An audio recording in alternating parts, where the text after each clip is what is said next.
वासुदेवाय। ओम नमो भगवते वासुदेवाय। ओम नमो भगवते वासुदेवाय। ओम नमो भगवते वासुदेवाय। ओम नमो भगवते वासुदेवाय। ओम नमो भगवते वासुदेवाय। ओम नमो भगवते वासुदेवाय। ओम नमो भगवते वासुदेवाय। नारायणं नमस्कृत्यं नरं चैव नरोत्तमं देवीं सरस्वतीं व्यासं ततो जयमुदीरयेत्। नष्टप्रायसुभद्रेषु नित्यं भागवतसेवया भगवतोत्तमश्लोके भक्तिः भवति नैष्टिकी। ॐ जन्मान्तस्वतन्वयादितरतः चर्थे स्वविज्ञस्वराट् तेने ब्रह्मद्यादिकवये मुह्यन्ति यत् सूर्यः। तेजोवारिमृदां यथा विनिमयो यत्र त्रिसर्गो अमृषां धाम्ना सदा निरस्तकुहकं सत्यं परं धीमहि। धर्मः प्रोजितकैत्वत्र परमो निर्मत्सराणां सतां वेद्यं मातृवस्तु शिवदं तापत्रयोन्मूलनं। श्रीमद्भागवत महामुनि कृते किं वा परमेश्वरः सद्यो हृदयकृतिभिः शुश्रूषिततत्क्षणात् निगमकल्पतरोर्गलितं फलं सुखमुखाद् द्रवितशयुतं पिबत भागवतं रसमालयं मुहुरहो रसिका भूय भावुकाः। अहं सर्वस्य प्रभवो मत्तः सर्वं प्रवर्तते इति मत्वा भजन्ते मां बुधा वासोन्विता मच्चित्ता मद्गतप्राणा बोधयन्तः परस्परं कथयतश्च मां नित्यं तुष्यन्ति च रमन्ति च। तेषां सततयुक्तानां भजतां प्रीतिपूर्वकं ददां बुद्धियोगं तं तेन मापुयान्ति ते तेषामेवानुकम्पार्थमहम् अज्ञानजं तमः नास्यात्मभावस्थो ज्ञानदीपेन भास्वतः। अहमेवासमेवाग्रे न अन्यत् सतसत्परं पश्चादमते तस्य एव शिष्येत् स्वस्म्यहम् ऋतेऽर्थं यत् प्रतीयेत न प्रतीयेत चात्मनि तद्विद्यादातुनो मायामिथा भाषो यथात्मः। यथा महान्ति भूतानि भूतेषु चावचेष्वनु पृष्ठानि अनुपृष्ठानि तथा तेषु तेष्वहम् एतावदेव जिज्ञासं तत्र जिज्ञासुनात्मनान् व्यतिरेकाभ्यां यत् स्यात् सर्वत्र सर्वदा। हरे कृष्णा कृष्ण कृष्ण हरे हरे हरे राम राम राम हरे हरे। हरे कृष्णा कृष्ण कृष्ण हरे हरे हरे राम राम राम हरे हरे। बोले ग्रंथराज श्रीमद् भागवत महापुराण की जय। शिला सुखदेव गोस्वामी महाराज की जय। शिला व्यासदेव भगवान की जय। शिला सुखदेव जी की जय। सनकादिशियों की जय। अनंत कोटि वैष्णव भक्तवृंद की अनंत कोटि वैष्णव गुरुवृंद की जय। जय श्री राधे श्याम। आज तारीख 3 है लेकिन तिथि द्वितीया है। कृष्ण पक्ष मघा नक्षत्र शोभन योग तैतुल करण है नगर करण भी है मंगलवार। चंद्र राशि सिंह सूर्य राशि मकर। मकर में चल रहे हैं शिशिर ऋतु चल रहे हैं उत्तरायण विश्वासु संवत्सर। पंचांग तो मघा कृष्ण द्वितीया। वैसे पूर्णिमांत वालों के लिए अ, फाल्गुन है। फाल्गुन आ गया है। द्वितीया कृष्ण पक्ष फाल्गुन। तो फाल्गुन का पहला तिथि कृष्ण पक्ष से शुरू होता है लेकिन अमावस्यंत वालों के लिए पहला जो है वो शुक्ल पक्ष से शुरू होता है। क्योंकि अमावस्या के बाद शुक्ल पक्ष होता आते हैं ना। तो अमावस्या वालों के लिए भी माघ ही है। बाकी पूर्णमांत वालों के फागुन हो आ जाता है। मुझे ज़्यादा लॉजिकल तो पूर्णिमांत ही लगता है क्योंकि पूर्णिमांत बड़ा सटीक रहता है। और ये सॉरी अमावस्यांत सटीक रहता है। पूर्णिमांत थोड़ा जल्दी जल्दी महीना बना देते हैं। जैसे फाल्गुन अभी ठंड बहुत है फिर भी फाल्गुन दिखा रहे हैं। हाँ तो इसलिए अमावस्यान ज़्यादा सटीक है। इसलिए साउथ इंडिया ज़्यादा अमावस्या को फॉलो करते हैं। ठीक है तो ये आज विलंब से हम लोग को भागवत रस का पान करने को मिल रहा है but let is better than never है कि नहीं। थोड़ा लेट हुआ है पर कोई बात नहीं है। तो हम लोग को आज भीष्म स्तुति जो है वो समझना था। भीष्म जी ने जो स्तुति किया, सॉरी ब्रह्मा जी ने जो स्तुति किया है। तो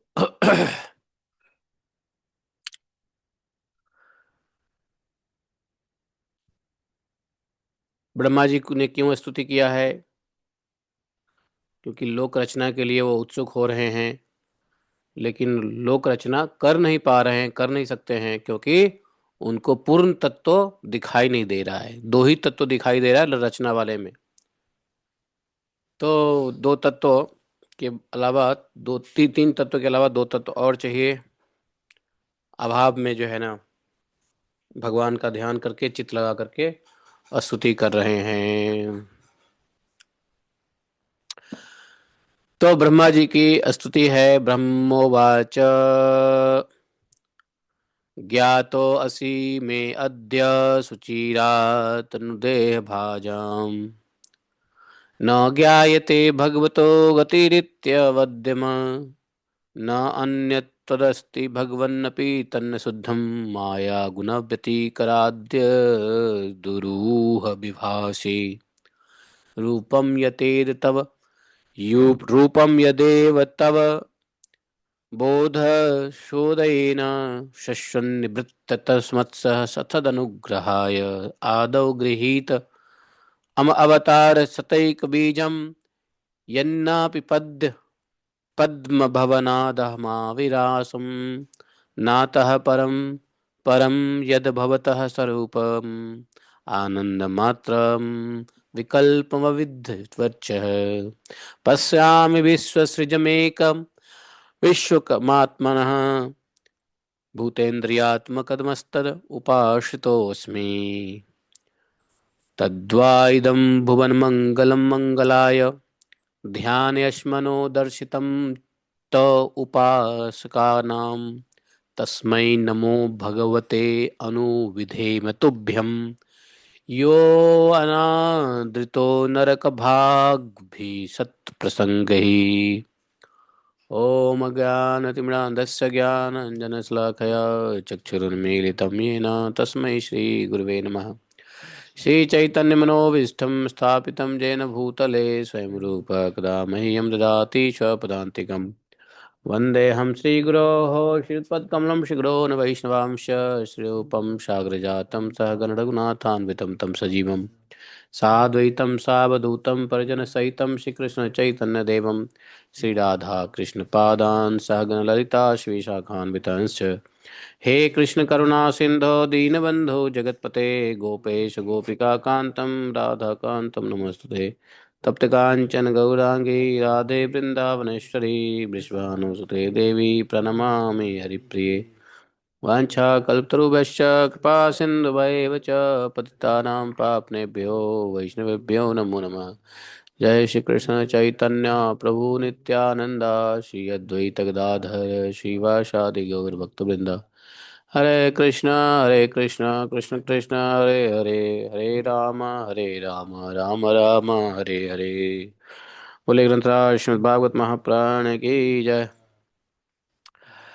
तो ब्रह्मा जी ने कहा कि हे प्रभु, आज हम बहुत समय के बाद आपको जान सका हूँ। कितने समय के बाद? बहुत समय के बाद। क्योंकि शयन कर रहे थे, और शयन कैसा चल रहा था? 1000 चतुर्युगी काल तक शयन कर रहे हैं। तो कह रहे बहुत समय के बाद आज आपको जान सका हूँ। ओहो, कैसे दुर्भाग्य की बात है कि देहधारी जीव आपके स्वरूप को नहीं जान पाते।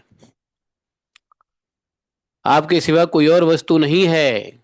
जो वस्तु प्रतीत होती है वह भी स्वरूपतः सत्य नहीं है, क्योंकि माया के गुणों के क्षोभ होने के कारण केवल आप ही अनेक रूपों में प्रतीत हो रहे हैं। तो सबसे शुरू शुरू में ही पहले ही कह दिया कि मतलब बड़े दुर्भाग्य की बात है। न ज्ञाते भगवतो गतिरित्य वद्यम। कौन? देह भाजाम। ब्रह्मा जी ने कहा देह भाजाम। कौन देह भाजाम? ऐसे जीव जो देहधारी हैं, देहधारी जीव आपके स्वरूप को नहीं जान पाते हैं। देहधारियों में भी कौन से देहधारी है जो खासकर जीवे को स्वरूप को जानने के लिए, जानने के अधिकारी है, तो वो देहधारी मनुष्य है। बाकी तो अन्य देहधारी भगवान के स्वरूप को जान नहीं सकते हैं। तो इसलिए देहधारी जीव कह तो दिया देह भाजाम न ज्ञायते भगवतो, लेकिन ये डायरेक्ट मनुष्यों के लिए कहा जा रहा है कि मनुष्य आपके स्वरूप को नहीं जान पाते हैं। भगवान आपके सिवा तो कोई चीज है ही नहीं। न अन्यत तद अस्ति भगवन्नपि तन्न तत् न शुद्धम। तो आपके सिवा कोई वस्तु है ही नहीं, और जो कुछ भी दिख रहा है वह वास्तव में सत्य नहीं है। जैसा दिखता है वैसा है नहीं है, तो कैसा है? आप ही हैं, सभी चीजों में प्रतीत हो रहे हैं। आपका ही हर एक वस्तु जो दिखाई दे रहा है इस संसार में, वो आप ही का अनेक रूपों में दिखाई दे रहा है। कैसे दिखाई दे रहा है? माया के गुणों के क्षोभ की वजह से, by penetrating the modes of material nature, everything belongs to you, and it is everything in expandation. Everything is the expansion of yourself, but still it is not being visible.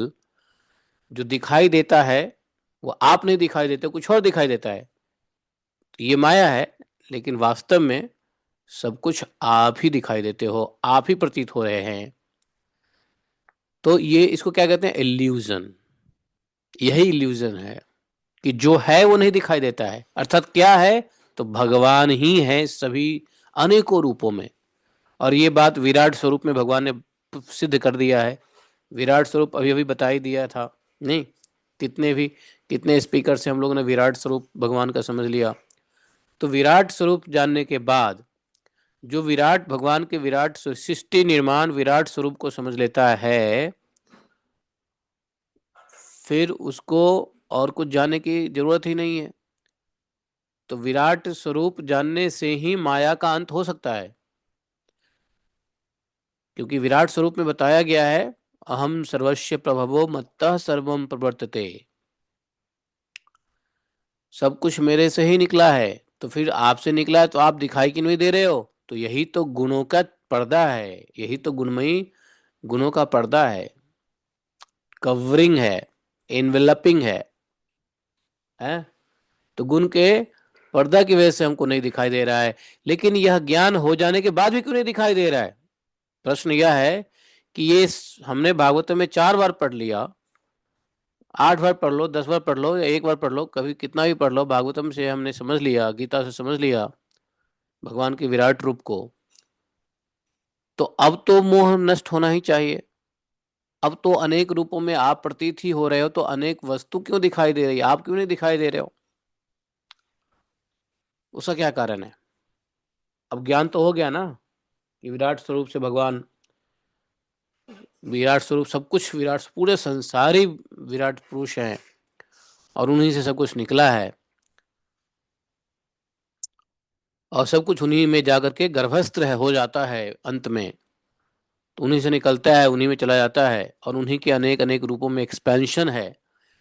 इतना कुछ जानने के बाद भी हमको क्यों नहीं दिखाई देते हैं आप? तो ऐसा नहीं है नहीं दिखाई देते हैं।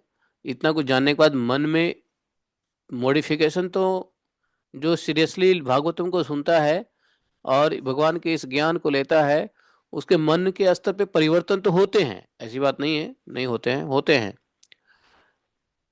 और लेकिन कंप्लीटली और कितना होता है, और क्यों 100% नहीं होता है भगवत दर्शन संसार की वस्तुओं में, और थोड़ा बहुत मन परिवर्तित होता है, तो क्यों होता है? उसका एक कारण है बस, डिग्री ऑफ द फेथ। क्या डिग्री ऑफ द फेथ का क्या मतलब हुआ? विश्वास का स्तर, हमारा विश्वास का स्तर कितना है। तो जितना विश्वास का स्तर होता है उतना ही हमारे मन में ये माया का गुण जो है खत्म होकर के सब जगह भगवत स्वरूप दिखने लग जाता है। ज्ञान तो हो गया, गीता से भागवतम से विराट रूप है, सब कुछ ज्ञान आ गया, लेकिन ज्ञान के बावजूद भी कोई अभी भी माया के चक्कर में रोए जा रहा है, कोई अभी भी जो है ना देहात्म बुद्धि में है, अभी भी जो है ना जो कुछ हो रहा है उसमें भगवान की लीला, भगवान का स्वरूप, भगवान का गुण नहीं दिख रहा है। और जो कुछ दुख है वो माया के पर्दे पे दुख चल रहा है, वास्तव में दुख है नहीं। तो अंदर से आनंदित नहीं होते हैं, लेकिन बाहर की चीजों से दुखी हो जाते हैं। हैं, बाहर के पर्दे पे माया क्या है, जैसे आंख खोला तो जो कुछ भी दिखा वो पर्दा है, माया का पर्दा है। वहां जो कुछ हो रहा है गलत चीजें, उससे भी हमको दुख होने लगा। तो इसका मतलब क्या है कि हम ऐसे ही बेवकूफ लोगों में से हैं जो सिनेमा के पर्दा के ऊपर चल रहे कहानी को देख के रोते हैं। चलचित्र को देख करके रोने वाले दर्शक में से हम हैं। और ऐसे दर्शक क्या होते हैं, भावुक होते हैं, इमोशनल होते हैं, उनको ज्ञान नहीं होता है और रोए जा रहे हैं, रोए जा रहे हैं, रोए जा रहे हैं। तो ये संसार में जो दुख दिखाई दे रहा है जिससे लोग अप्रसन्न रहता है, या उसके दुख के विरुद्ध जो कुछ रिएक्शन करता है, कष्ट हुआ या भय हुआ, दुख भय जो कुछ भी हुआ और उसके प्रति जो रिएक्शन करता है, तो वो जो है ठीक नहीं है। बल्कि यह ज्ञान लेने का उद्देश्य यह है कि हम हमेशा भगवान के लीला गुण में क्या रहें, चिंतन में लगे रहें और उसमें आनंद लेते रहें, सच्चित आनंद में ले, उसी उसी सत्य का अपने चित्त में आनंद विभोर करें, सच्चित आनंद, है ना। तो इसलिए ये भगवान को सच्चित आनंद इसलिए कहते हैं कि वो सत्य हैं और चित्त के लिए ग्राह्य हैं और आनंद प्रदायी हैं, इसलिए सच्चित आनंद कहते हैं। तो हमें हमेशा भगवान के ऐसा, इसलिए भगवान ने कहा है जो जो बुद्धिमान लोग हैं, जो यह जानता है ना, जो यह जानता है वो क्या करता है, हमेशा मेरी भजन करता है। हम्म। इति मत्वाम भजन्ते माम बुद्धा भावा समन्विता, इस ज्ञान से समन्वित होते हुए, इस ज्ञान से ओतप्रोत होते हुए जो बुद्धिमान लोग है वो हमारा ही भजन करता रहता है। तो अगर पर्दे पे कुछ अच्छी चीज दिखाई दे रहे हैं, आनंद वाली चीज है, तो उसमें भी भगवान को मत भूलो। और माया के पर्दे पे कुछ दुख दिखाई दे रहा है तो भी भगवान को मत भूलो। हमेशा सततम कीर्तयन्तो माम। यही इसलिए तो ब्रह्मा जी कह रहे हैं, अहो कैसे दुर्भाग्य की बात है, अपने स्वरूप को नहीं जान पाता। तो अपना स्वरूप क्या है, यही स्वरूप है, सच्चित आनंद। सच्चित आनंद ही स्वरूप है। और यही सच्चित आनंद भूल जाते हैं तो क्या होता है, असत है, चित्त गंदा, और आनंद की जगह दुख मिलने लग जाता है कि नहीं। असत ज्ञान आ जाता है, सत्य ज्ञान की जगह चित्त जो है ना शुद्ध के बजाय अशुद्ध हो जाता है, और आनंद के बजाय दुख परिवर्तित हो जाता है जब स्वरूप ज्ञान नहीं जानता है। इसलिए महर्षि पतंजलि ने भी बड़ा अच्छा कहा, तदा द्रष्टु स्वरूपे अवस्थानम। महर्षि पतंजलि ने इसी बात को कहा था, तदा द्रष्टु स्वरूपे अवस्थानम। जब चित्त की शुद्धि हो जाती है तो जीव अपने स्वरूप में स्थित हो जाता है। तो अपना स्वरूप क्या है, जीवेर स्वरूप नित्य कृष्णदास, है ना। और इस प्रकार से जो है हमको ये समझना है कि कोई भी वस्तु आपके सिवा कुछ नहीं है। जिसको भोगो उसमें भगवत बुद्धि के साथ भोगो, जिसको त्यागो उसको भी भगवत बुद्धि के साथ त्यागो। सब भगवान ही है। कुछ त्यागने की विषय है, कुछ पकड़ने की विषय है, कुछ स्वीकार करने की विषय है, कुछ ध्यान नहीं देने की विषय है, कुछ ध्यान देने की विषय होती है। तो सबको भगवत वस्तु ही समझ करके संसार व्यवहार करना है। व्यवहार तो करना पड़ेगा संसार में, लेकिन भगवत वस्तु सब में भगवत चेतना रख करके, क्योंकि आपके सिवा और कोई वस्तु नहीं है। न अन्यत तत् अस्ति भगवन्नपि तन्न शुद्धम।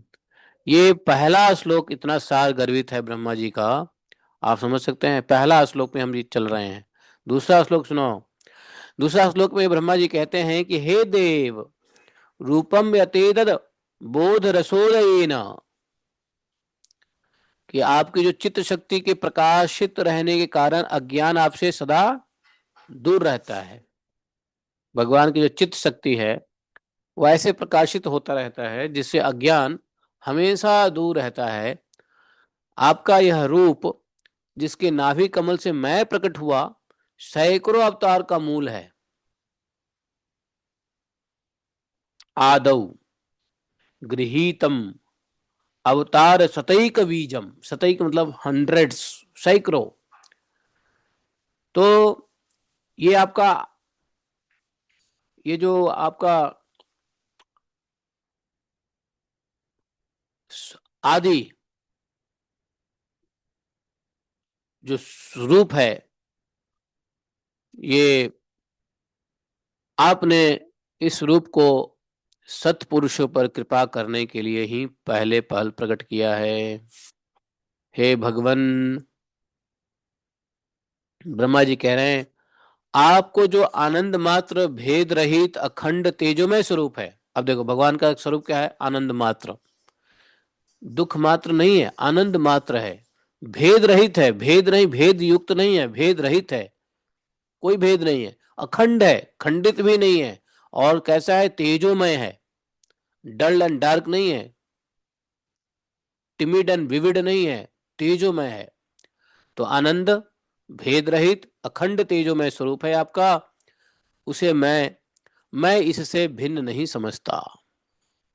आपका जो वो स्वरूप है, उसे मैं इससे भिन्न नहीं समझता। इससे भिन्न जिस रूप में आप अभी हैं, इसलिए मैं विश्व की रचना करने वाले होने पर भी विश्व अतीत, विश्वातीत आपके इस अद्वितीय रूप की ही शरण हमने ली है। यही संपूर्ण भूत और इंद्रियों के भी अधिष्ठान है। जितने प्रकार के जीव है और इंद्रियों का अधिष्ठान अर्थात देवी देवता महत्त्व, इन सब का आधार आप ही हैं। हे विश्व कल्याण में, मैं आपका उपासक हूँ। आपने मेरे हित के लिए ही मुझे ध्यान में अपना यह रूप दिखाया है। ध्यान में हृदय कमल में ब्रह्मा जी को भगवान ने दर्शन दिया तो बोले कि मैं आपका उपासक हूँ, मेरे हित के लिए आपने ध्यान में अपना रूप दिखाया। जो जो जीव विषय आसक्त है, और विषय आसक्त को ब्रह्मा जी ने कहा है पापात्मा। विषय आसक्त है, पापात्मा है। पापात्मा विषय आसक्त जीव है जो, वे ही इसका अनादर करते हैं। मैं तो आपके इसी रूप में बार बार नमस्कार करता हूँ। हे मेरे स्वामी, ब्रह्मा जी ने कहा कि जेतु तदीय चरणाम्बुजकोश गंधम जिघ्रन्ति कर्णव बिबरहि सुतिवात नीतम भक्त्या गृहीत चरण परया च तेषां नापैशिनाथ हृदयाम्बुरुहात्म पुंसाम गोविंदम आदि पुरुषम तमहम भजामि। हाँ, ये ब्रह्म संहिता नहीं है। ये तो ब्रह्म संहिता के लय पे हमने गा दिया, लेकिन ब्रह्म संहिता नहीं है। ये ब्रह्मा जी की स्तुति है। ब्रह्म संहिता दूसरी चीज है। ब्रह्मा जी वो अलग कहते हैं। तो बोले कि जो लोग वेद रूप जेतु तदीय चरणाम्बुज कोश गंधम, आपके चरण रूप कमल कोश की गंध को अपने कर्णपुट से ग्रहण करते हैं, तो कौन है जो आपके चरण कोश के गंध को अपने कर्णपुट से ग्रहण करने के लिए लाते हैं, तो बोले कि वेद वायु, वेद रूपी वायु। वेद क्या है? भगवान के चरण रूप कमल कोश के गंध को जीवों के कान तक लाते हैं, वेद रूप वायु। और अपने भक्त जनों के हृदय कमल से आप कभी दूर नहीं होते हैं, ऐसे भक्त जनों के हृदय कमल से। ठीक है, तो वेद रूप वायु अर्थात क्या है? वेद क्या है? क्या भागवतम वेद नहीं है? यस, भागवतम तो वेद का निचोड़ है। और भगवान क्या है? भगवान तो साक्षात वेद ही हैं। हम्म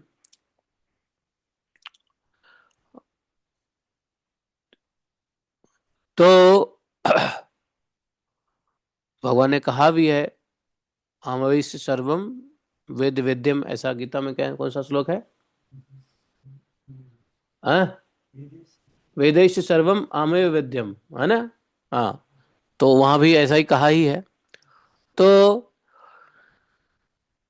तो तो ये जो है वो जो आपके वेद स्वरूप वायु से लाई हुई, जो आपके कमल कोश चरण रूप कमल कोश के गंध को अपने कानों में ग्रहण करता है, ऐसे भक्तों से के हृदय से आप कभी दूर नहीं होते। अर्थात जो भक्त आपके चिंतन करता रहता है, कानों से श्रवण करता है, मन से स्मरण करता है, चित्त से चिंतन करता है, ऐसे भक्तों के हृदय से आप कभी दूर नहीं होते।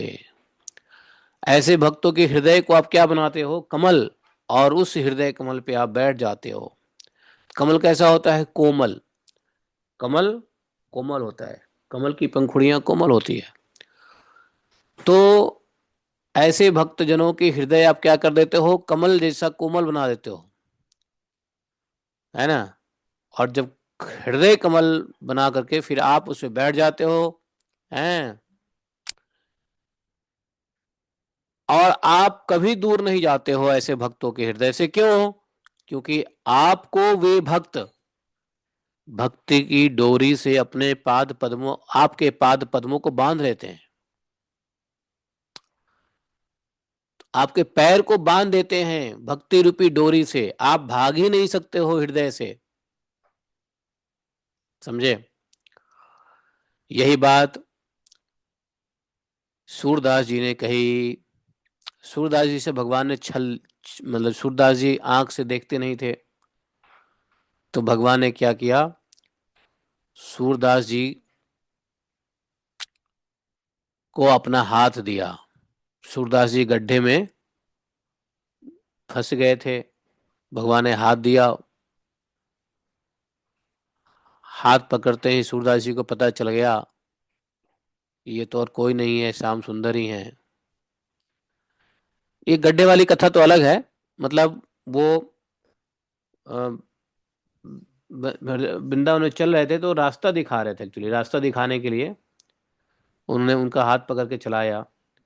उन्हें पकड़ लिया, उन्होंने हाथ झटकार करके छुरा लिया भगवान ने, तो उस पर एक पद लिखा सूरदास जी ने। उस पद में यही कहा कि आप हाथ से तो भाग गए छोड़ करके, आप दिल से भाग सकते हो क्या? आप हमारे हृदय से क्या निकल सकते हो? यदि आपको तब समझूं भगोड़े, जब मेरे हृदय से निकल जाओ। हृदय से नहीं निकल सकते। वही ब्रह्मा जी कह रहे हैं कि भक्त्या गृहीतश्चरण परया च तेषां नापैषि नाथ हृदयाम्बुरुहात्म पुंसाम। पुंसाम बोले भगवान, पुंसाम। तो ऐसे तो होते हैं भगवान के भक्त। और ये ऐसे भक्तों के हृदय कमल कैसे, हृदय कमल बनते कैसे हैं? कैसे बनते हैं? भगवान की कथा सुनने से, वेद का सारांश वेद रूप वायु से लाई हुई, अर्थात भगवत ज्ञान, भागवत ज्ञान, भागवत कथा, भगवान की लीला, भगवान का नाम रूप, इससे क्या होता है? जो कानों से ग्रहण करते हैं, बस। तो ब्रह्मा जी इस प्रकार से बहुत ही सार युक्त सार गर्वित, हाँ, प्रार्थना कर रहे हैं, बहुत सार गर्वित प्रार्थना है, समझे। तदभावयम द्रविण गेह सुहृतमित्तम। जब तक पुरुष आपके अभय प्रद चरणारविंदों का आश्रय नहीं लेता, जब तक कोई मनुष्य आपके अभयप्रद चरणारविंद का आश्रय नहीं लेता, तभी तक उसे धन, घर और बंधुजनों के कारण प्राप्त होने वाले भय, शोक, लालसा, दीनता और अत्यंत लोभ आदि सताते हैं। और तब तक ही मैं मेरेपन का दुराग्रह रहता है, जो दुख का एकमात्र कारण है। तो जब तक आपके चरणारविंदों का आश्रय नहीं ले लेता, इसलिए देखो, जब तक भक्त भगवान के शरण में नहीं जाता, भगवान का भक्ति नहीं करता, तब तक वो अपने हर एक चीज के लिए मैं करता रहता है। "ओए, मेरा घर है, नहीं रह सकते तुम। हम्म, मेरा भोजन है, मैं क्यों किसी को खिलाऊं, मेरा धन है, मैं क्यों बांटूं, है ना। ये ऐसे मैं मेरेपन का दुराग्रह रहता है कि नहीं। और उनके मन में हमेशा कुटिलता बनी रहती है कि, है ना, हमेशा पोजीशन रहता है कि भाई मेरा धन है, मैं क्यों व्यक्त करूं, मैं बच्चे को खिलाऊंगा, दूसरे बच्चों को क्यों खिलाऊंगा, मैं अपने आदमी को खिलाऊंगा, दूसरे आदमी को खिलाऊंगा, हमें कौन है, दुनिया भर का हमने ठेका ले रखा है क्या। मतलब थोड़ा सा भी जो है, और हमेशा ये भाव मन में रहेगा, है ना, जेनरसिटी नहीं रहती, दानशीलता नहीं रहता, उदार बुद्धि नहीं रहता, है कि नहीं। हमेशा घसीटने हसोटने फसोटने का रहता है। अपना ही घर घर है, अपनी ही भाई भाई है, अपना ही धन धन है, अपना ही रिलेटिव रिलेटिव है। और इस सबसे होता क्या है, भय, शोक, लालसा, दीनता और लोभ आदि इतना सताने लग जाता है कि उसके अंदर मैं मेरेपन का दुराग्रह हो जाता है। यही दुख मात्र का कारण है। लेकिन होता क्या है, जब भगवान को समर्पित कर देता है, जब भगवान को समर्पित कर देता है, अर्थात भक्ति स्वीकार करता है, फिर उसको लगता है अरे हमारा क्या है, हमको भी राधा रानी दे रही है, हमको ही भगवान दे रहे हैं, चल भाई, चल भाई तू भी प्रसाद खा, हम भी प्रसाद खाएं, जब तक ठाकुर जी दे रहे हैं तब तक हम भी बांट छुट के खाएं, है कि नहीं। तो वो व्यक्ति साधु संत की सेवा करेगा, वो व्यक्ति अतिथि का स्वीकार करेगा, अतिथि को प्रसाद खिलाने में टेंशन नहीं होगा, है कि नहीं। चाहे अतिथि आए और जाए ही ना, कोई बात नहीं है, जब तक हमें ठाकुर जी दे रहे हैं आप भी खाओ पियो।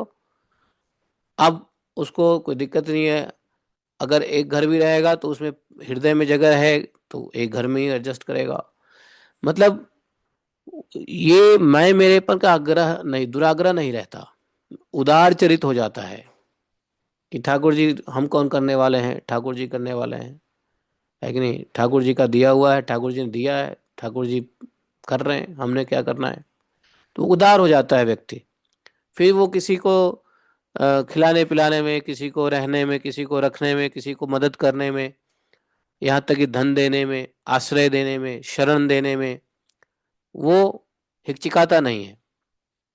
नहीं तो अरे बाप रे, आप जाओ देखो, जो बाहर अभक्त लोग हैं वो एक एक पाई पाई के लिए मरते हैं, मेरा पैसा ऐसे कैसे छोड़ दूं, हैं। यहाँ तक कि अपने घर में रहेंगे तो अगर चार आदमी है, तो चार आदमी है तो पहले हाँ भाई तुम कितने रोटी खाओगे, तीन रोटी, हाँ तीन रोटी बनेगी। और तुम कितने, चार रोटी। और तुम कितने, दो रोटी, तो टोटल 10 रोटी बनेगा, 10 रोटी से 11 रोटी बन गया। तो होता है कि भैया कितना आटा लग गया, कितना चावल लग गया, क्या हो गया। अरे बच गया तो गाय को खिलाओ, बच गया तो किसी साधु को दो, बच गया तो बाहर बहुत सारे लोग हैं उनको खिलाओ, उसमें क्या दिक्कत है। हाँ, मैं एक जगह, मैं बचपन में ही था, मतलब बचपन ही कह लो, मैं तो जाता ही रहता था लोगों के घरों में।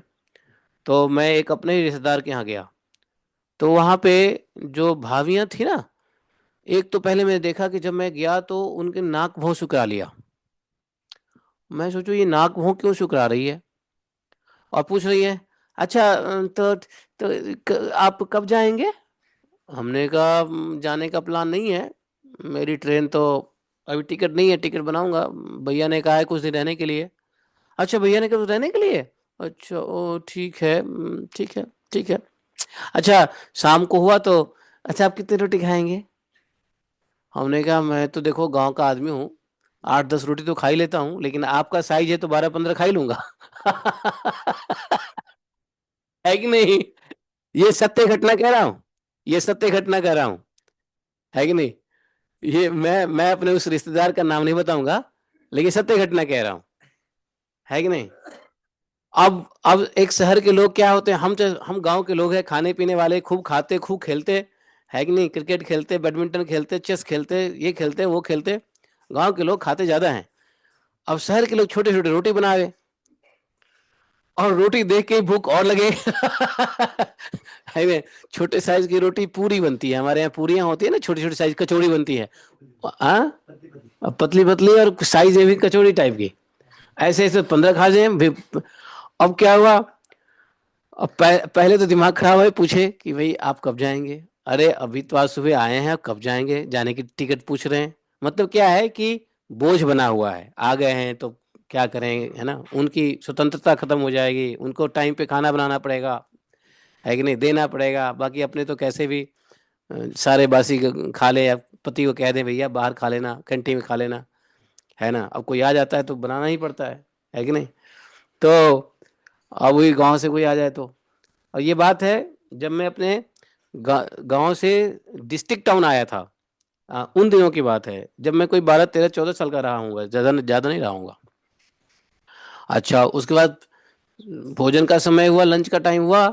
हाँ, तो भाई कितनी रोटी खाओगे? हमने कहा ये कहाँ सी, हमारी माँ, हमारी चाची, हमारी ताई, हमारी दीदी ने तो कभी पूछा नहीं कि भाई कितनी रोटी खाओगे। हैं? और ये पूछ रहे कितनी रोटी खाओगे, अब क्या बताऊं? आप पहले रोटी की साइज तो देख लो।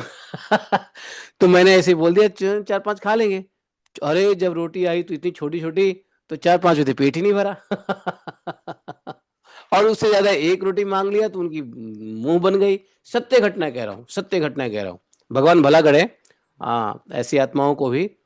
तो ये क्या है, हृदय में उदारता नहीं आती है कि नहीं? है ना? किसी को अगर कुछ उधार दे दिया, नहीं दिया वापस, तो इसके लिए रो रहे हैं, चिल्ला रहे हैं, चिखम चिल्ली कर रहे हैं। मना किया था ना नहीं देने के लिए, देखा वापस किया, नहीं किया ना। अरे भैया नहीं किया तो नहीं किया। अब हमारी एक माता जी हैं, एक माता जी नहीं, मेरी माता जी, बायोलॉजिकल माता जी। उसको पता चला कि मैंने किसी को 15,000 रुपए दिए हैं, और आज वापस किया नहीं, उसके लिए 10 बार मुझे टोक दिया।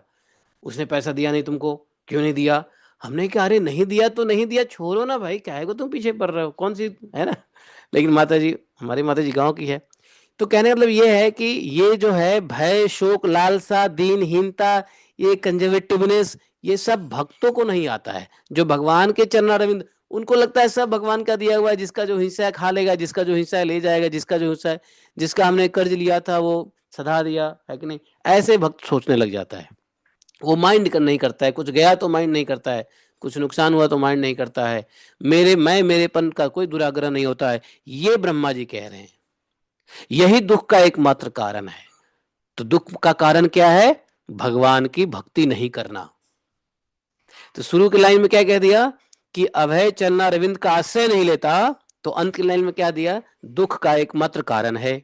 तो शुरू का लाइन और अंत की लाइन मिला दो तो एक स्टेटमेंट बन जाता है कि जो भगवान के चरणों का आश्रय नहीं लेता, दुख का एकमात्र कारण है। क्यों? क्योंकि चरण का आश्रय नहीं लेगा तो भक्ति नहीं करेगा। उसको अपने धन, अपने घर, अपने रिश्तेदारी, अपने नातेदारी, अपना बेटा नाती पोता, इसमें बुद्धि लगी रहेगी। वो उदार, दूसरों के प्रति उदार नहीं होगा, जीव का मात्र के लिए उदार नहीं होगा। फिर क्या होगा? हमेशा फिर आसक्ति बने रहने के कारण, अपने धन, घर और रिश्तेदारियों में आसक्ति बने रहने के कारण भय होगा, शोक होगा, लालसा होगा, दीनता होगा, लोभी हो जाएगा, है ना, कंजूस हो जाएगा, मक्खी चूस हो जाएगा। है कि नहीं? आपने आप लोग अपने अपने जीवन में रिसर्च करो कि ऐसे आपके रिश्तेदार में, आपके आस पड़ोस में ऐसे लोग होंगे जो पाई पाई के लिए मरने के लिए तैयार रहते हैं, अपनों के लिए, अपने घर के लिए, अपने कैसे दो दो पैसा बचे कैसे। और पता है, और अपने तो स्वभाव शुरू से रहा ही नहीं। हाँ, अरे भाई जो जा रहा है जाने दो, जो नसीब में होना होगा आ जाएगा, जो जाना हो जाएगा, इसमें क्या करना, खत्म है ना। इसका मतलब ये नहीं केयरलेस हो गए, केयरलेस भी नहीं हुए। तो कहना मतलब ये है कि ये बात बहुत अच्छी बात बता रहे हैं। तवद्वयम द्रविण गेह सुहृत निमित्तम। संस्कृत में तो और अच्छा इसका मीनिंग निकलता है। हिंदी में पढ़ने से तो लगता है जैसे पानी फेंट दिया हो। संस्कृत में तो और गहराई से पता चलता है कि क्या करें। तावत द्वयम द्रविण गेह सुहृद निमित्तम, इसका एग्जेक्टिव ट्रांसलेशन बड़ा बेकार हो जाएगा। शोका स्पृहा परिभवो विप्लश्च लोभ तावत ममेत्य सत अवग्रह आरति मूलम। अवग्रह हो गया अर्थात दुराग्रह। अवग्रह का हिंदी क्या लिखा, दुराग्रह। तो यहाँ संस्कृत में अवग्रह दिया। तो आरति मूलम, आरति मतलब दुख का कारण, आरति मतलब दुख, मूलम दुख का मूल, जड़। आर्त अर्थार्थी जिज्ञासु, चार प्रकार के भक्त होते हैं ना। भक्ति भगवान को चार प्रकार के लोग करते हैं। आर्त, अर्थार्थी, जिज्ञासु और भक्त। तो उसमें आर्त मतलब दुखी, दुखी व्यक्ति भी भगवान का कभी कभी भजन कर लेता है जब ज्यादा दुख होता है तो। यावत न ते अंघ्रिमभवम वृणीत लोकम। यहाँ पे भगवान के लिए घ्रिम अभयम, तो जैसे भगवान को पंचाग्र कहा, वैसे यहाँ पे घ्रिम अभयम। हाँ, आपके चरणारविंदों का आश्रय। इसलिए जो लोग दुखी है, कंजूस है, मक्खी चूस है, अपने में ही लगा रहता है, अपने ही भय शोक लालसा दीनता हीनता लोभ में पड़ा रहता है, उसको बोल भक्ति करे। भक्ति में उदार बुद्धि हो जाता है कि नहीं। मैं मेरेपन दुराग्रह नहीं रहता, मेरी रोटी, मेरा भोजन, मेरा वस्त्र। अरे भाई, तुमको भगवान ने दिया है, यदि ज्यादा दिया है तो लोगों को दो, इसमें क्या टेंशन है। यही उदार बुद्धि तो का प्रमाण होता है कि व्यक्ति भगवान के आश्रय में रहता है। जो लोग, ध्यान से सुनिए, जो लोग देवेन ते हित धियो भगवतः भवतः प्रसंगात, जो लोग सब प्रकार के अमंगलों को नष्ट करने वाले आपके श्रवण कीर्तन आदि प्रसंगों से इंद्रियों को हटाकर लेश मात्र विषय सुख के लिए दीन और मन ही मन ललायित होकर निरंतर दुष्कर्मों में लगे रहते हैं, उन बेचारों की बुद्धि क्या किया है, देवताओं ने हर ली है। देवताओं ने हर ली। देख के लिखा है कि कुर्वन्ति काम सुख लेस लवाय दीना लोभाभिभूत मनसो अकुशलानि शश्वत। लेकिन किसने किया है, दैवेन। ब्रह्मा जी ने पहले वर्ड कह दिया, दैवेन ते हत विधयो भवतः प्रसंगात।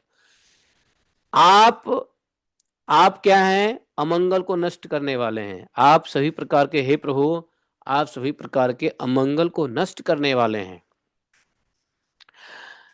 अगर कोई मनुष्य आपके श्रवण कीर्तन गुण प्रसंगों से इंद्रियों को हटा करके विषय सुख में ले जाता है, या जिनका मन ही मन ललायित होकर के विषय सुख में ही लगा रहता है और निरंतर दुष्कर्म में लगे रहते हैं, या दुष्कर्म में नहीं लगे रहते हैं तो फालतू के कर्म में भी लगे रहते हैं, या अनप्रोडक्टिव कर्म में लगे रहते हैं जिससे कुछ लेना देना, कुछ मिलना जनना नहीं है, तो मैं तो समझता हूं कि ऐसे बेचारों की बुद्धि देवताओं ने हर लिया है, दैवेन। वास्तव में देवता बुद्धि हर लेते हैं। देखो, ये देवता लोगों को भगवान ने इंद्रियों का अधिष्ठात्री बनाया है। तो ये देवता लोग भी ऐसे कार्य करते हैं कि जो व्यक्ति भगवान के प्रति ग्रेटिट्यूड रखता है, भगवान की सेवा करता है, इंद्रियों को भगवत सेवा में लगाया रहता है, तब तो देवता उसके लिए मित्र हैं। जो मनुष्य अपने इंद्रियों को भगवान की सेवा में लगाए रखेगा, उसके लिए तो देवता क्या है, मित्र हैं। और जैसे ही वो भगवान की सेवा से हटा करके भोग में लगाएगा, अनावश्यक भोग में, आवश्यक भोग तो ठीक है, आवश्यक भोग तो भाई खाना, पेट के लिए तो खाना ही पड़ेगा। तो आवश्यक भोग तो ठीक है, लेकिन अनावश्यक भोग में लगाएगा तो वही देवता है जो इंद्रिया अधिष्ठात्री देवता हैं, वो मनुष्य के लिए दुश्मन बन जाते हैं। समझे? और क्या करते हैं वो? फिर उसके मन में और भोग की लालसा दे देते हैं, और चिंतन दे देंगे विषय सुख की, और उसके हाथ से पैर से और उल्टे सीधे कर्म करवाते रहेंगे। ये देवता करवाते हैं। बुद्धि हर लेते हैं, इंद्रियों को उल्टे चलवाने लग जाते हैं। क्यों? बेटा तेरे को क्या करना है, भगवान की सेवा करता नहीं है तो चल भोग में लगा रहा है, कुछ तो करेगा। भाई इंद्रिय अधिष्ठात्री देवता कुछ तो कर, उनको खाली तो रह नहीं सकते। तो भगवान में नहीं लगाओगे तो कहीं और माया में तो लगवाएंगे लगवाएंगे। वही कहा है, बेचारे की बुद्धि दैव ने हर ली है। तो देवता बुद्धि न हरे, देवता बुद्धि कहीं और गलत जगह पे न इस्तेमाल कर दे हमारी, इसलिए क्या करना चाहिए? सब प्रकार से अमंगल को नष्ट करने वाले श्री भगवान का ही श्रवण कीर्तन करते रहना चाहिए, भक्ति करनी चाहिए। हर श्लोक में जो प्रार्थना है उसमें यही कह रहे ब्रह्मा जी कि भगवान की भक्ति, भगवान की भक्ति, भगवान की भक्ति, भगवान की भक्ति। समझे? तो भगवान की भक्ति वाले को कि क्या कि हृदय कैसा उदार हो जाता है। भगवान की भक्ति वाले का बुद्धि देवता भी नहीं हर पाते हैं, है कि नहीं? तो ये सब बताया। आओ सुनो आगे। 8वें श्लोक में ब्रह्मा जी ने कह दिया कि शीतोष्ण बात वसह्य ऋतरेतराच। बोले कि हे अच्युत, हम्म, हे उरुक्रम, इस प्रजा को, कौन सी प्रजा को? जीव को भूख प्यास का कष्ट उठाना पड़ता है, वात पित्त कफ का उठाना पड़ता है कष्ट, सर्दी गर्मी का कष्ट उठाना पड़ता है, हाँ, हवा बरसात का कष्ट उठाना पड़ता है, एक दूसरे से तथा काम आग्नि और दुसह क्रोध से बार बार कष्ट उठाना पड़ता है। क्रोध का कष्ट, एक दूसरे के ऊपर क्रोध का कष्ट, एक दूसरे के प्रति काम भावना का, काम अग्नि का कष्ट, है, वर्षा हवा गर्मी सर्दी कफ पित्त वात भूख प्यास, है, कष्ट उठाना पड़ता है। मुझे तो इन जीवों को देख करके बड़ा खिन्न होता है। ब्रह्मा जी को भी क्या हो रहा है? खिन्न हो रहा है। कैसे जीवों को देख के? लोभा विभूत मनसो अकुशलानि शश्वत। नहीं,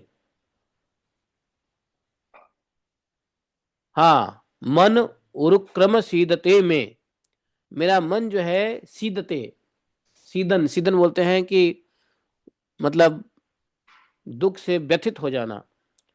संपश्यतो मन, ऐसा देख करके मेरा मन दुखी हो रहा है। क्यों दुखी हो रहा है? क्योंकि जीव शीतोष्ण बात वसई रतिरे तथाच कामाग्निना अच्युत रुषा च सुदुर्भरेण। यहाँ लिखा अच्युत, अच्युत भगवान को कहा कि बताओ ये जीव इतने प्रकार के दुख से हैं, दुखी है। काम का दुख, वस्तु की काम के दुख, इंद्रिय तृप्ति के काम का दुख, सर्दी गर्मी कफ पित्त बात भूख प्यास, हवा वर्षा, आंधी थोड़ी ज्यादा आ गई तो टेंशन, सुनामी सुनामी का, आंधी सुनामी एक ही है ना, हवा ही तो सुनामी लाता है, नहीं है? तो ये सब देख करके इतना जीव कष्ट में रहता है, मेरा मन बड़ा खिन्न हो रहा है।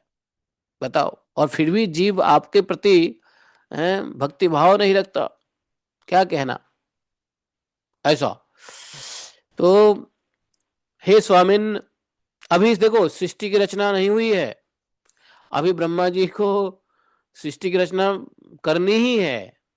लेकिन अभी ब्रह्मा जी को अपने, अब सो के उठे हैं ना, तो उनको जो सोए थे वो कल की चीज याद आ गई है। जैसे कल प्रकृति, कल प्रलय हुआ, सायंकाल में ब्रह्मा जी का दिन पूरा हो गया, सायंकाल में प्रलय हो गया, ब्रह्मा जी सोने चले गए, अब उठे हैं तो अपनी कल के दिन याद करके अच्छा, हम लोग यदि उठते हैं सुबह सुबह, तो 12 घंटे बाद या 6 घंटे बाद या 7 घंटे बाद सो के उठते हैं, तो क्या हम लोग ये कहते हैं भगवान को, हे भगवान, हमने निद्रा की वजह से आपको बहुत समय तक याद न कर पाए, मैं आपके नाम का जप नहीं कर पाया 8 घंटे से क्योंकि मैं सोया था, उठने के बाद ऐसी खेद प्रकट करते हैं? नहीं करते हैं ना?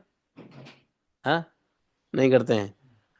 लेकिन ब्रह्मा जी उठते ही खेद प्रकट करते हैं, ज्ञातो असी में अद्य सुचिरान देह भाजाम, मैं आपको बहुत दिनों के बाद स्मरण कर पाया हूं। क्यों कर पाया हूं? क्योंकि सोया हुआ था। तो उठने के बाद ब्रह्मा जी कह रहे हैं कि मैं आपका स्मरण बहुत दिनों के बाद कर, बहुत समय के बाद कर पा रहा हूँ, बहुत दिन नहीं, बहुत समय के बाद कर पा रहा हूँ। हम लोग तो कभी सुबह उठ के ऐसा कहते ही नहीं है कि कई घंटों के बाद हम आपको याद कर पा रहे हैं हे भगवान, क्योंकि हम सोए थे निद्रा में, निद्रा देवी के गोद में थे, कई घंटे तक, कई मिनटों तक आपकी हमने याद ही नहीं किया। ऐसा तो कहते नहीं हम लोग। लेकिन ब्रह्मा जी देखो, ब्रह्मा जी से सीखनी चाहिए। इसलिए सुबह उठ करके क्या होता है, प्रातः स्मरणीय, भगवान और भगवान के भक्तों का स्मरण करना चाहिए और थोड़ा खेद प्रकट करना चाहिए कि मुझे कितने घंटे हो गए आपको याद किए हुए हैं। मैं 9 PM पे सोया था, 4 AM 5 AM उठ गया, टोटल जो है ना ले दे के 7 घंटे आपको स्मरण नहीं कर पाया। दुख की बात है। जब सुबह में ऐसा खेद प्रकट करेंगे कि मैं आपको 7 घंटे के बाद याद कर रहा हूं, कारण सोने की वजह से, ओहो हो, तो देखो सुबह में जैसे रिग्रेट करोगे ना, तो पूरे दिन, हर घंटे, हर मिनट, हर क्षण भगवान की याद आती रहेगी। और फिर सोने जाओगे तो लगेगा, हे भगवान, सोना मजबूरी है, सोने जा रहा हूं आपको, चलो आप स्वप्न में आ जाना, हैव ए गुड ड्रीम, है ना? आप स्वप्न में आ जाना, वैसे तो स्मरण नहीं कर पाऊंगा, लेकिन आप ही स्वप्न में आओगे तो स्मरण कर सकता हूं। तो देखो, भगवान फिर दया करके स्वप्न में भी आते हैं। यस। तो सायंकाल सोते वक्त और उठते वक्त यदि ऐसी ब्रह्मा जी की तरह कर दें तो क्या बात है। तो ये सब ब्रह्मा जी सीखना पड़ेगा ना, ब्रह्मा जी आदि गुरु हैं भाई। जगत के प्रथम आदि स्वयंभू हैं। तो ऐसे महापुरुषों से ही तो सीखना है। अभी ब्रह्मा जी सीख रहे हैं, ब्रह्मा जी के बाद और आएंगे लोग बाग, सनकादि आएंगे, सनकादि से सुनेंगे, सीखेंगे। फिर नारद जी रुद्र आएंगे, रुद्र से भी सीखने को मिलेगा। नारद जी आएंगे, फिर और भी जितनी भी सृष्टि बनेगी, सबसे सीखने को मिलेगा। तो ब्रह्मा जी से सीख लो। तो ब्रह्मा जी कह रहे हैं कि अब ब्रह्मा जी ये देख, उनको तो कल की बात याद आ गई। कल जो है उन्होंने जो सृष्टि रचना की थी और अंत में प्रलय हुआ, तो याद आ गया कि फिर से जीव को मुझे रचना पड़ेगा। फिर से आज जीव को उसके कर्मों के फल के मुताबिक उसको शरीर देना पड़ेगा। तो उस जीव के लिए भगवान की स्तुति कर रहे हैं कि हे भगवान, इन जीवों के प्रति तो मेरी बुद्धि, ऐसा लग रहा है मैं तो खिन्न हो रहा हूं इन जीवों को देख करके। लगता है कि इन जीवों को की बुद्धि जो है ना, दैव देवता ने हर लिया है, और ये जीव लोग आपके चरणारविंदों का आश्रय नहीं लेते, यही तो दुख का इनका कारण है कि नहीं? तो चूंकि भगवान को ब्रह्मा जी ने अभी अभी देखा है कि किस प्रकार से जीव जो है ना, भगवान के भजन नहीं करने के बजाय वो काल चक्र से भटकते रहे, जीव जन्म जन्मांतर भटकते रहे, और अंत में जो है ना, कल्प के अंत में, कल्प के अंत कहते हैं, दिन के प्रलय में, जो जो नैमित्तिक प्रलय है, ब्रह्मा जी का एक दिन खत्म होता है तो उसको कौन सा प्रलय कहते हैं? नैमित्तिक प्रलय। नैमित्तिक प्रलय। तो हर नैमित्तिक प्रलय में जो है ना, एक तो प्रलय नैमित्तिक मतलब ब्रह्मा जी के एक दिन में कितने, 1,000 चतुर्युगी होता है। और 1,000 चतुर्युगी में, मतलब मनुष्य की आयु 100 साल भी नहीं है। तो 1,000 चतुर्युगी को जोड़ोगे तो कितने बिलियन ट्रिलियन ईयर्स होते हैं। तो कितने योनियों भटकेगा। उसके बाद फिर वो भगवान के गर्भ में जाएगा। फिर जब ब्रह्मा जी को सो के उठेंगे तो फिर वहां से उठा करके सबको अपने अपने कर्म के मुताबिक देंगे, चल बेटा तू यहाँ था, अब यहाँ से तेरी जर्नी शुरू। और फिर ये दुख भोगेगा संसार में। इसके लिए बड़ा खिन्न हो रहे हैं ब्रह्मा जी। बताओ। है। तो जानते हो, एक व्यक्ति राजा होता था ना पहले, राजा, तो राजा रोज किसी न किसी को कोड़े मारने की सजा देते हैं। क्या? कोड़े मारने की सजा देते हैं कि तुम इसको 100 कोड़े लगाओ, इसको 50 कोड़े लगाओ, इसको 20 कोड़े लगाओ। तो कोड़ा लगाने वाला सिपाही लोग होता है, अपॉइंटेड होता है, 2 लोग होगा, दोनों साइड से कोड़ा पीटेगा। तो कोड़े लगाने वाले भी थक जाता है, तो सुबह सुबह जब उठता है तो अपने बोलता है कि हे भगवान, पता नहीं आज कौन से पागल लोग आएंगे जिनको हमें पिटाई करनी पड़ेगी। क्योंकि वो रोज रोज वही काम है, पीटते रहना पीटते रहना। तो उसको भी हृदय में आता है कि पता नहीं आज कौन कौन से बेवकूफ लोग आएंगे जिनको पिटाई करनी पड़ेगी। ये बेवकूफ लोग गलत काम करते ही क्यों हो जो पिटाई करना पड़ता है? देखो, ये गलत काम करते हैं और हमको पीटना पड़ता है। राजा जो है ना सजा देते हैं और हमको पीटना पड़ता है। उसी प्रकार से ब्रह्मा जी खिन्न हो रहे हैं कि अभी अभी अभी जीव को पिटाई करके सोया था, अब फिर उठ के मुझे जीव को पिटाई करने में लगाना पड़ेगा। और और यहाँ पे न्यायाधीश कौन है? तो कर्म, तो कर्मों के फल के मुताबिक ब्रह्मा जी को बनाना पड़ेगा। तो जैसे वो राजा का जो कोरा मारने वाला सिपाही खेद करता है ना सुबह उठ करके, पता नहीं कहाँ कहाँ से लोग आ जाते हैं, अरे चोरी चकारी करते ही क्यों हैं लोग जो जिनको पीटना पड़ता है? तो इस प्रकार से जो है नारद जी की, ब्रह्मा जी की स्थिति वही हो रही है। फिर से इनको जीव को अपने अपने कर्मों के मुताबिक जन्म कर्म शरीर देना पड़ेगा। उनको उनको भोग में, कष्ट में, दुख में बार बार जो है। तो कह रहे कि मेरा तो मन बड़ा खिन्न हो रहा है महाराज, हे अच्युत, हे उरुक्रम, बताओ फिर से ये प्रजा भूख प्यास बात पित्त कफ सर्दी गर्मी हवा वर्षा काम अग्नि के दुषा क्रोध में बार बार जो है ना कष्ट उठाता हुआ, आहा हा, मेरा तो मन जो है ना खिन्न हो रहा है। ब्रह्मा जी का मन खिन्न हो रहा है, हमारा मन भोग में तो आनंदित आ रहा है। हमारे लिए ब्रह्मा जी परेशान है, दुखी हैं, लेकिन हमको दुख नहीं है। हमको तो लगता है बहुत बढ़िया घर मकान बंगला नौकर चाकर वीजा इमिग्रेशन मिल गया, हम ठीक हैं, सुखी हैं, है कि नहीं? लेकिन हमारे लिए ब्रह्मा जी को खिन्न हो रहा है। ब्रह्मा जी कह रहे हैं, हे स्वामी, 9वें श्लोक में देखो, जबरदस्त है। यावत पृथक तम इदमात्मन इंद्रियार्थम माया बले बलम भगवतो जन इस पश्येत। बोले कि हे स्वामी, जब तक मनुष्य इंद्रियों और विषय रूपी माया के प्रभाव से, बंद करो, जब तक मनुष्य इंद्रिय और विषय रूपी माया के प्रभाव से आपसे अपने को अलग नहीं देखता, अलग देखता है, भिन्न देखता है। अच्छा, तो बोले कि ये जीव आपसे अपने आप को अलग क्यों देखता है? तो बोले कि 2 कारण बताया, एक इंद्रिय और दूसरा माया। हाँ, तो माया के प्रभाव से, तो माया के प्रभाव 2 तरीके से आता है, इंद्रिय और विषय रूप। विषय मतलब sense and object of sense, मतलब इंद्रिय, इंद्रिय और भोग करने की जाने वाली वस्तु, ये दोनों की वजह से जो माया है का प्रभाव जो है होता है। और जब माया का इस प्रकार से प्रभाव होता है तो वो आपसे अपने को अलग देखता है, मतलब अपने को तो भगवान से कोई संबंध मानता ही नहीं है कि मैं भगवान का ही हूं, भगवान मेरे ही हैं, है ना। वो क्या करता है, इंद्रिय और विषय रूपी माया के प्रभाव से अपने को कहेगा मैं तो पत्नी हूं, मैं तो इसकी माँ हूं, मैं तो उसकी भाभी हूं, मैं तो उसका ससुर हूं, मैं उसका सास हूं। ऐसे कैसे कर लेगी मेरे मेरे बिना बताए?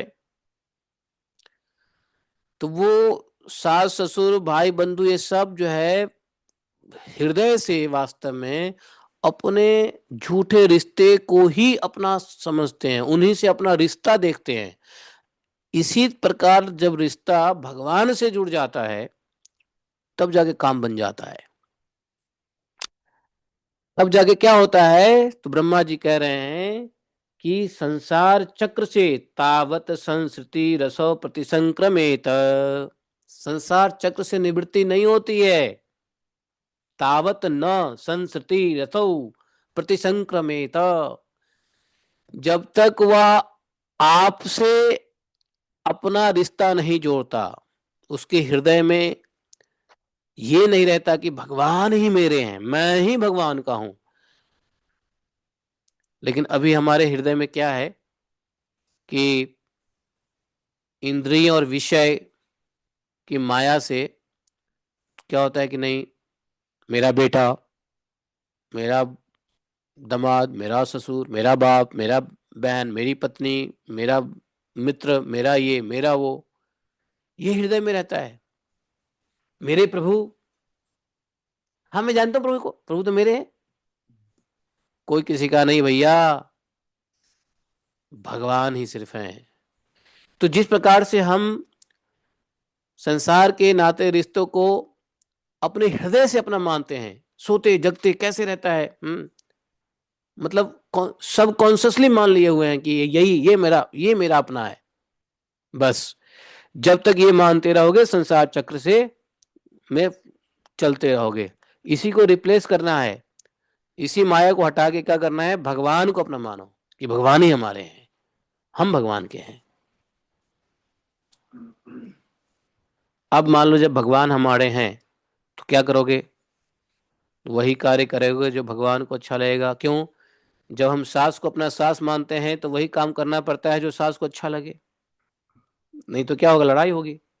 तो भगवान को अपना मानोगे तो भगवान को जो अच्छा लगे वो करना पड़ेगा, भगवान जिससे प्रसन्न हो वो करना पड़ेगा, भगवान जो खाते हैं वही खिलाना पड़ेगा। भगवान अभक्ष नहीं खाते हैं तो अभक्ष छोड़ना पड़ेगा। नहीं, भगवान ड्रिंक्स ड्रिंक नहीं लेते हैं तो आपको भी ड्रिंक्स ड्रिंक भगवान को नहीं देना पड़ेगा। अरे नहीं, ऐसे कैसे छोड़ देंगे लहसुन प्याज, ऐसे कैसे छोड़ देंगे लहसुन प्याज, अरे लहसुन प्याज भगवान को नहीं, तो भगवान को अपना मानते ही नहीं है, इसलिए तो तुम नहीं लहसुन प्याज छोड़ रहे हो, क्योंकि तुमको भोग करना है, तुमको अब लहसुन प्याज का टेस्ट लेना है।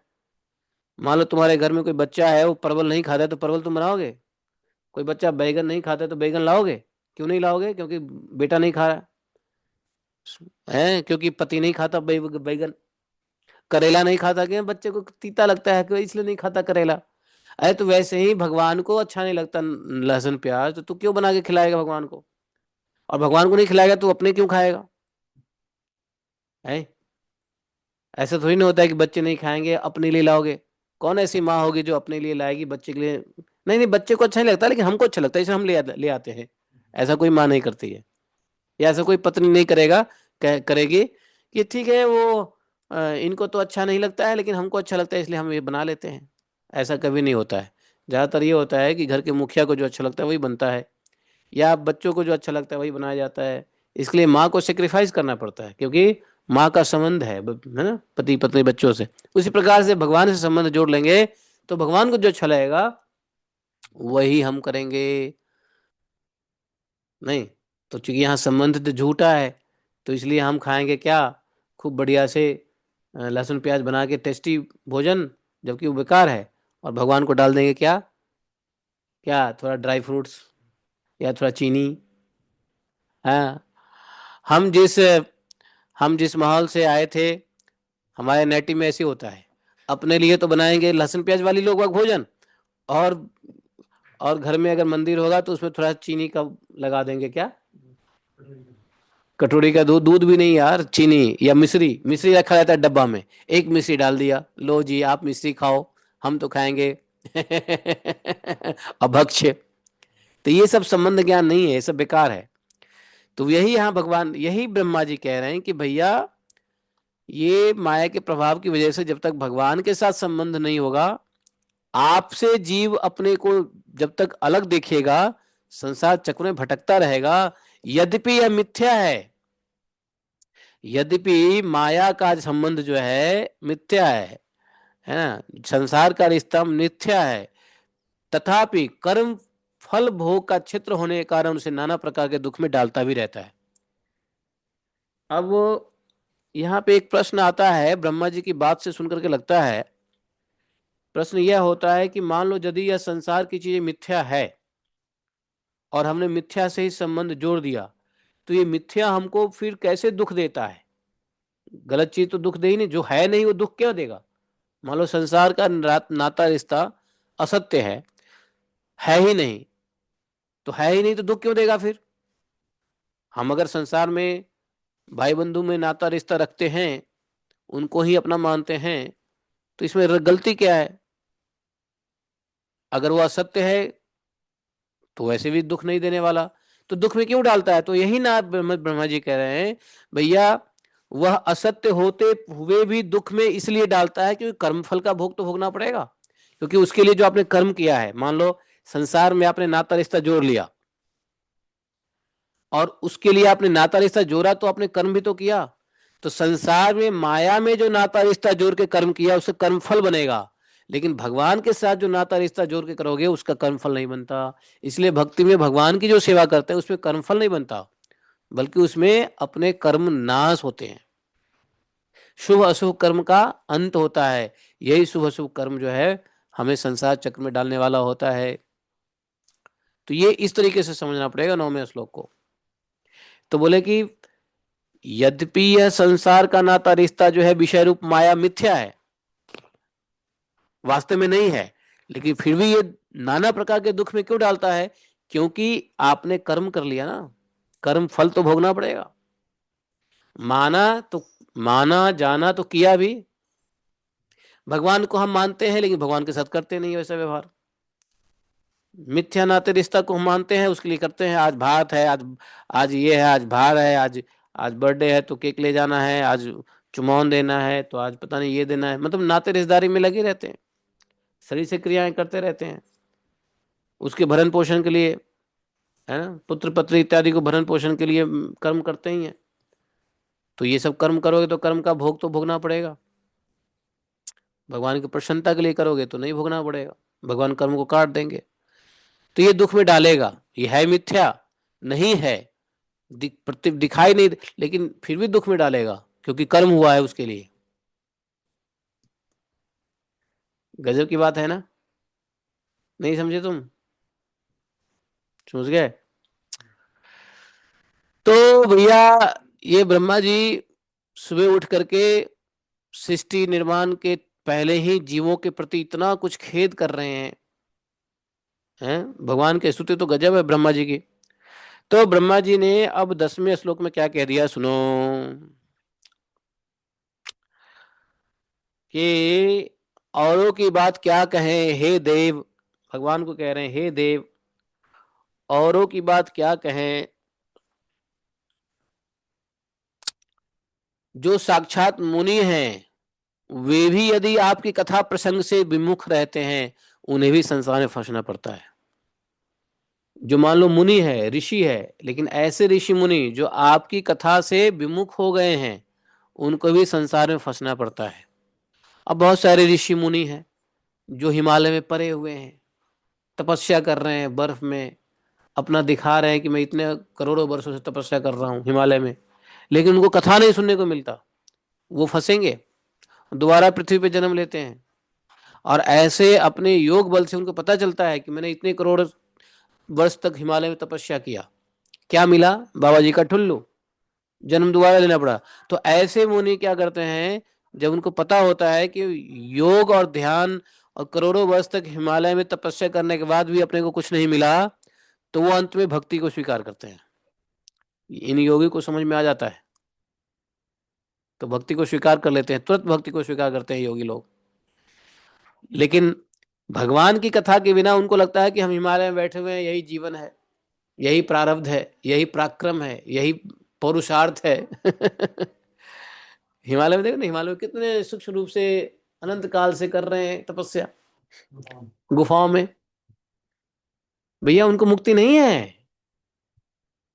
जब उनको दोबारा जन्म भगवान देंगे ना पृथ्वी पे, तब याद आएगा कि अरे मैं तो योगी था, मैं इतने हजार वर्षों तक हिमालय में तपस्या किया फिर भी मुझे जन्म मिली।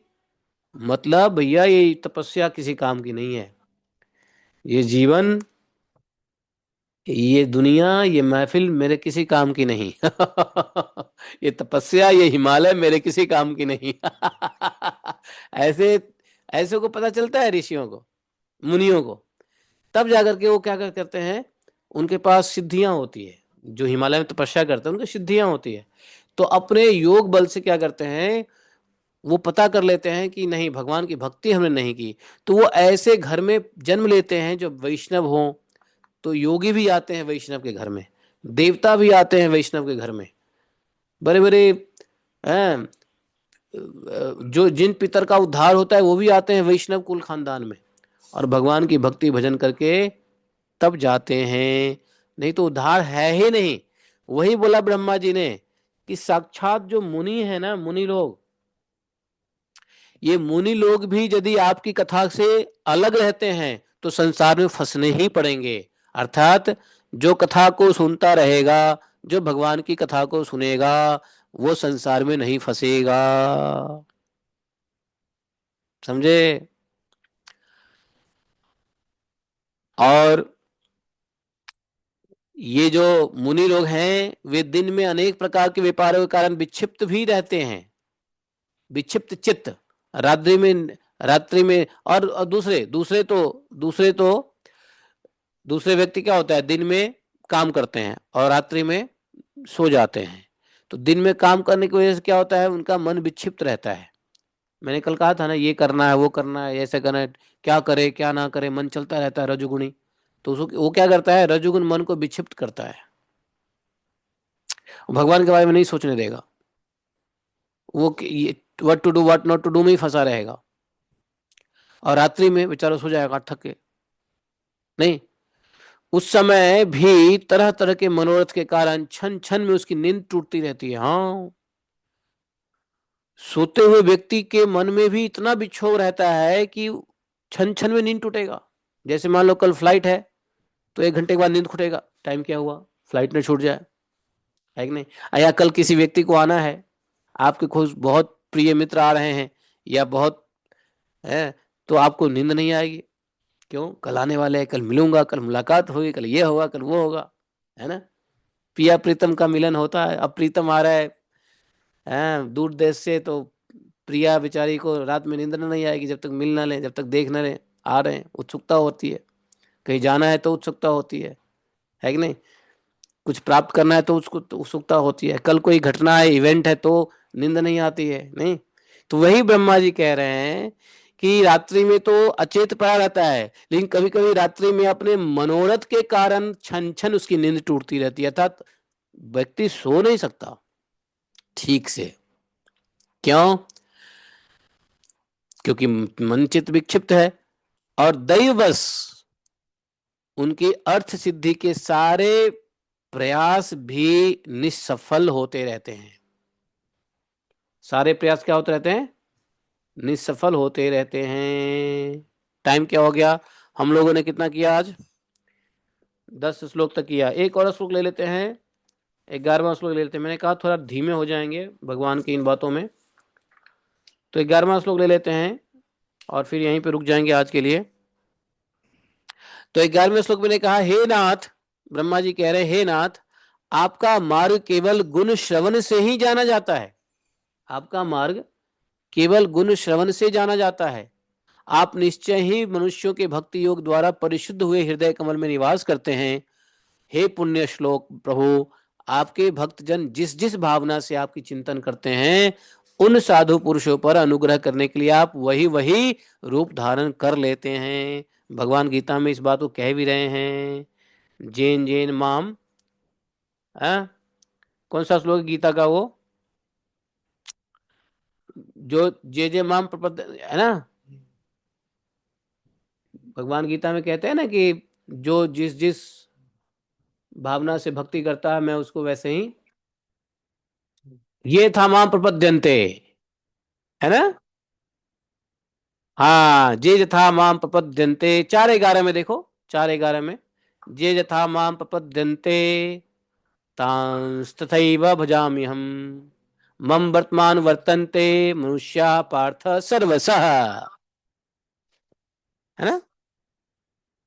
सारे लोग में शरण ग्रहण करते हैं फल प्रदान करता हूँ। वही प्रत्येक व्यक्ति सभी प्रकार से केवल मेरे ही पथ का अनुगमन करता है। हाँ, ये था तो यही यही ना 4:11 है ना, 4:11 है। तो ये ब्रह्मा जी यही कह रहे हैं, ब्रह्मा जी ये कह रहे, हे नाथ, आपका मार्ग केवल आपके गुरु श्रवण से ही जाना जाता है। भगवत मार्ग को जानने का और कोई रास्ता नहीं है, सिर्फ भगवान के गुण श्रवण। और जो मनुष्य भक्ति योग के द्वारा हृदय को शुद्ध कर लिया है और अपने हृदय कमल पे भगवान को स्थापित किया है, तो कैसा भगवान किस प्रकार से स्थापित हो जाते हैं उस भक्तों के हृदय कमल में? जैसे जैसे जिस जिस भाव से चिंतन करता है। तो आपके भक्त जिन जिन भाव से चिंतन करते रहते हैं, ऐसे भक्तों पर आप कृपा करके उसी उसी रूप को धारण कर लेते हैं। तो अगर कोई कहेगा नहीं मैं तो भगवान के चतुर्भुज नारायण का दर्शन कर, तो भगवान चतुर्भुज नारायण में बैठ जाएंगे। कोई भगवान नहीं मैं तो नरसिम्ह देव, तो नरसिम्ह देव के रूप में हृदय कमल में बैठे रहेंगे। जो जिस भाव से चिंतन करेगा, भगवान उसी रूप धारण करके भक्तों के शुद्ध हृदय कमल में निवास करते हैं। और ऐसा सिर्फ होगा भगवान के गुण श्रवण से। देखो ब्रह्मा जी को क्या आफत पड़ी है, ब्रह्मा जी सुबह उठे हैं, मुंह हाथ धोते, है ना, गायत्री वात्री करते और सृष्टि निर्माण करने लग जाते। लेकिन ब्रह्मा जी जीवों के लिए खिन्न प्रकट कर रहे हैं, दुख प्रकट कर रहे हैं कि बताओ ये जीवों को दोबारा से मुझे उसके कर्मों की वजह से सृष्टि करने पर निर्माण करना पड़ेगा, और फिर ये जीव आपसे विमुख हो जाएगा, फिर ये दुख में पड़ा रहेगा, फिर मरेगा, फिर जिंदा होगा, फिर मरेगा, फिर जन्म लेगा। हैं, बताया ना, जैसे वो राजा का सिपाही नहीं है जो हर दिन कोड़ा मारता है, तो उसको सुबह सुबह उठते यही रहता है, अरे यार ये बेवकूफ लोग क्यों इतना शैतानी करते हैं जो मुझे कोड़ा चलाना पड़ता है। न वो गंदगी करें, न चोरी करें, न राजा उसको कोड़े का दंड दे, हम भी सुखी वो भी सुखी। वैसे ही ब्रह्मा जी को हो रहा है ना। ब्रह्मा जी जीवों के लिए खिन्न हो रहे हैं, लेकिन हमको अपने जीवन पे खिन्न नहीं है। हमारे जीवन के लिए ब्रह्मा जी खिन्न हो रहे हैं, लेकिन हमको खिन्न नहीं हो रहा है। क्यों नहीं हो रहा है? क्योंकि हम माया के विषय वासना सुख में लपेटे में चादर में रम गरमाए हुए हैं, कौजी कौजी से। हैं, ये दुनिया, ये महफिल, ये सब मेरे काम की है। अब मेरे काम की नहीं है वो तो वैराग्य है लेकिन लगेगा यही मेरा है, यही मेरे काम का है, यही मेरे। ये बहुत बड़ी बात कह दिया इन्होंने, ब्रह्मा जी ने इनके स्तुति में। इसलिए ब्रह्मा जी की स्तुति बार बार समझना चाहिए, पढ़ना भी चाहिए। इससे पता चलता है कि जब हमारे लिए परमपिता ब्रह्मा, हाँ, इतने दुखी हैं, खिन्न हैं, तो हम लोगों को क्यों खाली पीली का मस्ती करना चाहिए? नहीं करना चाहिए। क्या करना चाहिए? भगवान का कथा श्रवण करते ही रहना चाहिए। अब ये नहीं कथा सुन लिया तो कथा छोड़ देंगे, नहीं, सुनते रहो, जागते रहो, सुनते रहो। कब तक? जब तक क्या है जब तक क्या है? श्वास चलती है। हाँ, इसलिए यहाँ पे कहा कि भागवत कथा कब तक सुनना है? हाँ, निगम कल्प तरोर गलितम फलम सुखमुखाद द्रवित संयुतम पिबत भागवतम रसमालयम मुहुरहो रसिका भुई भावुका। शरीर में जब तक चेतना रहे, ये कहा, ये ये श्रीमद् भागवतम के मंगलाचरण में है कि जब तक शरीर में चेतना है, अर्थात जब तक शरीर में शक्ति है, सुनने की शक्ति, जब तक शरीर में चेतना है, अचेत हो जाओगे तो मर जाओगे। तो जब तक शरीर में चेतना है तब तक दिव्य भगवत रस का निरंतर बार बार पान करते रहो। पिबत भागवतम रसमालयम मूढ़ रसिका भुई भावुका। है, ये बात का है। और यही ब्रह्मा जी कह रहे हैं, ये नहीं कि नहीं मैंने सुन लिया, भागवत मैंने पढ़ा था, हाँ पढ़ा था प्रभु जी, एक बार पढ़ लिया, एक बार तो सुन लिया, मैंने सुन लिया एक बार कथा, हो गया, सुन लिया। ऐसे नहीं काम चलेगा, सुन लिया जब तक चेतना है, सुनना पड़ेगा। क्योंकि चेतना कब अशुद्ध हो जाए पता ही नहीं चलेगा, है कि नहीं, माया में, है ना। हैं? कीचड़ को साफ करने के बाद भी कीचड़ में आदमी जा सकता है कि नहीं जा सकता है? तो इसलिए भागवतम को हमेशा सुनते रहना पड़ेगा, क्योंकि चित्त हमेशा शुद्ध रखना पड़ेगा, डेली की डेली। ठीक है। जैसे घर आंगन साफ करते हैं, इसलिए कह दिया भगवत उत्तम श्लोके भक्ति भक्ति निष्ठ की। कैसे? नित्यम भागवत सेवया। नहीं, तो हम लोग यहीं रुक जाते हैं, और 11वां श्लोक तक ही हम लोग रुक जाते हैं। वैसे काफी लंबा है ये प्रार्थना तो, लेकिन बहुत जरूरी प्रार्थना है। ये 25 श्लोक तक प्रार्थना है। अच्छा, इसके बाद भगवान भी ब्रह्मा जी से कुछ कहेंगे अगले कुछ श्लोकों में, तो वो भी बड़ा बढ़िया है, भगवान की भी बातें समझनी है। तो आज यहीं रुक जाते हैं। चलिए, हरे कृष्णा। मूले ग्रंथ श्रीमद् भागवतम की जय। एकम शास्त्रम देव की पुत्र गीतम एको देवो देव की पुत्र एव एकम मंत्रस्य तस्नामानि यानि कर्मापि तस्य दिवस्य सेवाः त्वमेव माता च पिता त्वमेव त्वमेव बन्धुश्च सखा त्वमेव त्वमेव विद्या द्रविणं त्वमेव त्वमेव मम सर्वदेव देवः। कृष्णाय वासुदेवाय हरे परमात्मने प्रतिक्लेशनाशाय गोविन्दाय नमो नमः। हे कृष्ण करुणा सिंधु दीनबंधु जगतपते गोपेश गोपिका कांतम राधा कांतम नमस्ते। तप्त कांचन गौरांगी राधे वृंदावनेश्वरी विश्वानुसुते देवी प्रणमामि हरिप्रिये। वाञ्छाकल्पतरुभ्यश्च कृपा सिन्धुभैः च पतितानां पावनेभ्यो वैष्णवेभ्यो नमो नमः। जय श्री कृष्ण चैतन्य प्रभु नित्यानंद श्री अद्वैत गदाधर श्रीवासादि गौर भक्तवृंद। हरे कृष्ण कृष्ण कृष्ण हरे हरे, हरे राम राम राम हरे हरे। जय श्री राधे। जय। तो अब हम लोग जो है नंद नंदन स्तोत्र पढ़ करके शुरू करेंगे। है गर्ग संहिता